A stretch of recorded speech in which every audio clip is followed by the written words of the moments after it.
Neil, far too busy, got too much stress, got too many plates spinning, and I don't have time to work out or time to focus on my health. I'm getting out of shape. Help. I hear you. Trust me. When I read this question just now, I was like, oh my God, did I write this 5 years ago? Because that was literally me 5 years ago.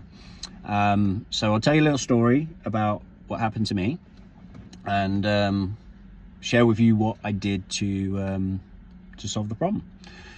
So yeah, it was just God, so what, 2016 we're talking now? Yeah, 2016. So we went from business owners with plenty of time, with a full team of trainers, with an office manager, and being very time rich and very, very happy. Easy life, really, looking back. We had no real stresses. But fast forward a year or so, we'd lost a few key members to our team. We'd lost our office manager. We'd lost two trainers who taught a lot of the sessions, and we had a new baby. So things were tough, and we were then fast forward, and Addie came along, and COVID, and whole heap of things happened all at once, which kind of flipped our lives upside down, and we went from being time rich to time poor. We went from being rich to poor, but that's another story, another video. But yeah, so for about a year, I think I was struggling for time, struggling to work out, struggling for energy, and literally everything that I said at the beginning of this video, that was me. So what I did, it got to a point where I was very out of shape, had a little pot belly, which isn't a good look for a personal trainer. And I basically thought, right, Neil, you've got a problem to fix. You've got 20 plus years of experience in the fitness industry. How would you fix this problem for a client? So I treated myself as if I was my own PT. So I was like, right, what can I do? Okay, what do I need to do, and how can I fit it in?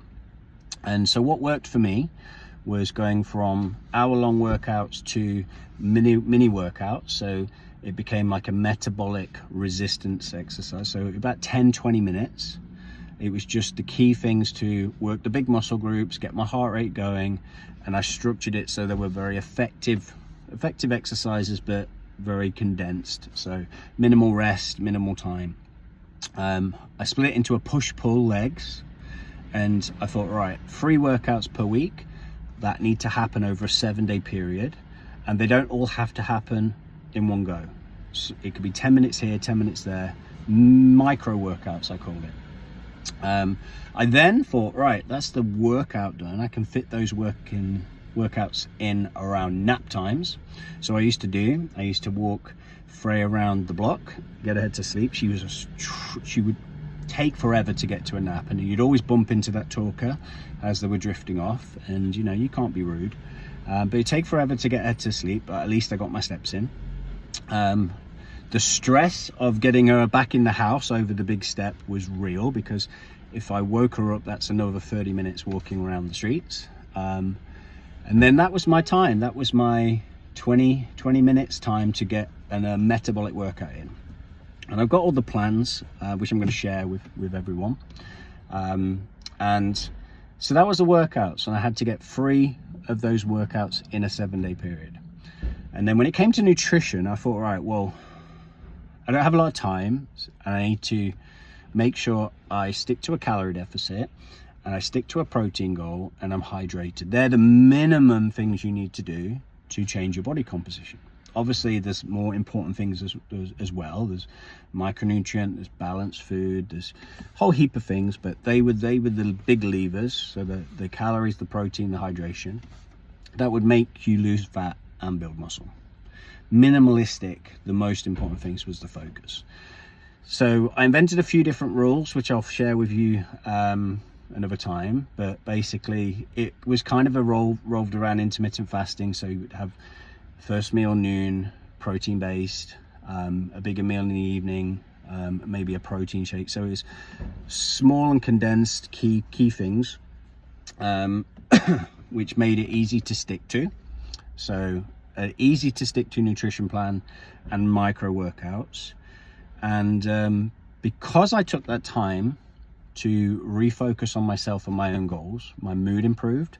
So then I started creating a few things around mindset and a few rules that I would have for myself to kind of cheer myself up and make myself a bit more positive.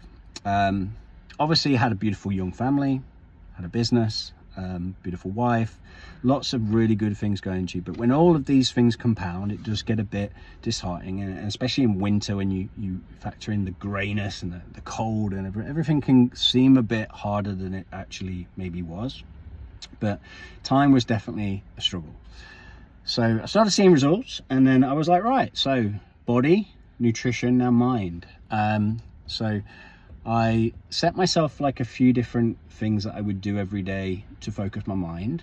I would have a form of meditation. I would listen to some upbeat music to make myself happy. And then the big rule every day was I had to either make somebody laugh, which is hard if you've heard my jokes, or smile or help them in some way. So you need to help somebody or make somebody smile. So make someone's day.